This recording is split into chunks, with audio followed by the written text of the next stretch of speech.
허 교수님 선별 최근 판례에서 이제 14번째, 15번째 하면 끝나는 거죠.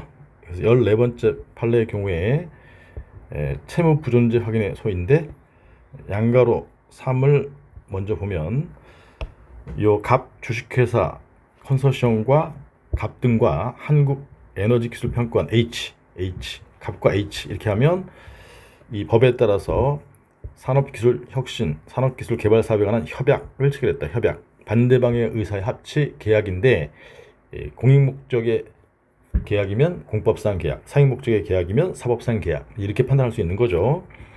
결국은 이제 이 협약이 공법상 계약이냐 사법상 계약이냐 또는 처분이냐 이런 것인데 일단 대등당사자이기 때문에 공법상 계약, 사법상 계약의 구별, 다시 말하면 공법관계와 사법관계의 구별 이렇게 되겠죠. 협약에 따라서 뭐 정부 출연금 1억을 지급했는데 협약에 위반했다고 하면서 정상금 1억 납부 통보를 했다.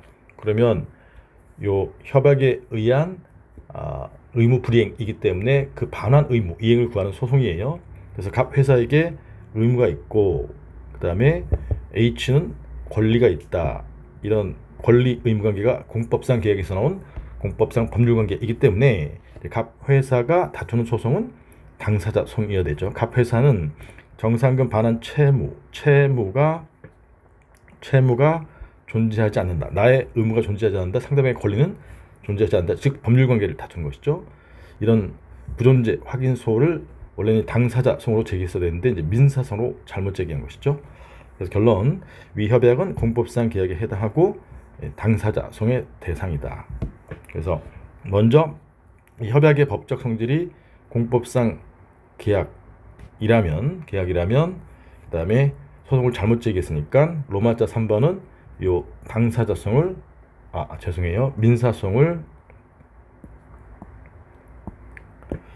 민사소송을 이제 당사자 소송으로 소변경할 수 있을지, 즉 민사소송과 행정소송 사이의 소변경 판례에 의하면 관할 법원이 요 당사자 소송에 대한 관할권도 가지고 있으면 소변경하는 것이고 관할권이 없으면 관할권이 있는 법원으로 이송해야 한다. 요 법리는 알고 계시죠?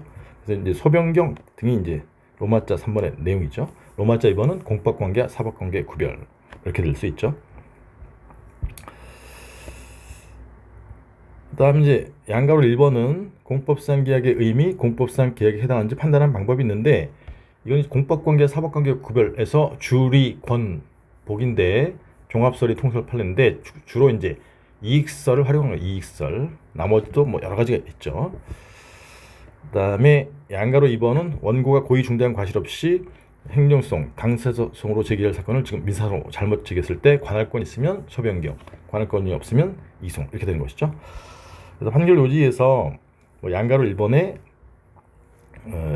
네 번째 줄 어떤 계약이 공법상 계약에 해당하는지는 이런 공행정 활동의 수행 과정에서 체결된 것인지 공법 관계 법령에서 규정하고 있는 공법상 의무 이행을 위해서 체결된 것인지 세 번째 줄에 공법적 효과 발생을 목적으로 한 것이니까 공익 목적인지 이런 것 등을 다 고려한다. 즉 공공의 이익에도 미치는지 여러 가지를 고려해서 판단한다. 그다음에 양가로 2번에 관할도 동시에 가지고 있다면 이제 소변경, 관할을 가지고 있지 않다면 이송 이렇게 되는 것이죠. 그래서 이 사안의 경우에는 공법상 계약에 해당한다. 여기 공익 목적을 위해서 이 공법에 따라 수행하도록 하기 위해서 체결된 점, 이 정도만 이해하고 계시면 되겠어요. 그래서 공법상 계약에 해당하고 당사소송이다. 근데 공법관계 사법관계 구별은 지난 23년에 나왔는데 24년 올해는 이제 소변경 특례급인데 이 문제도 소변경이 있기 때문에 특례급으로 A급이라고 볼 수 있어요. 그다음 마지막 15번째 B급인데 요거는 좀 나오기 힘들고요. 노동법 문제니까 그냥 간단하게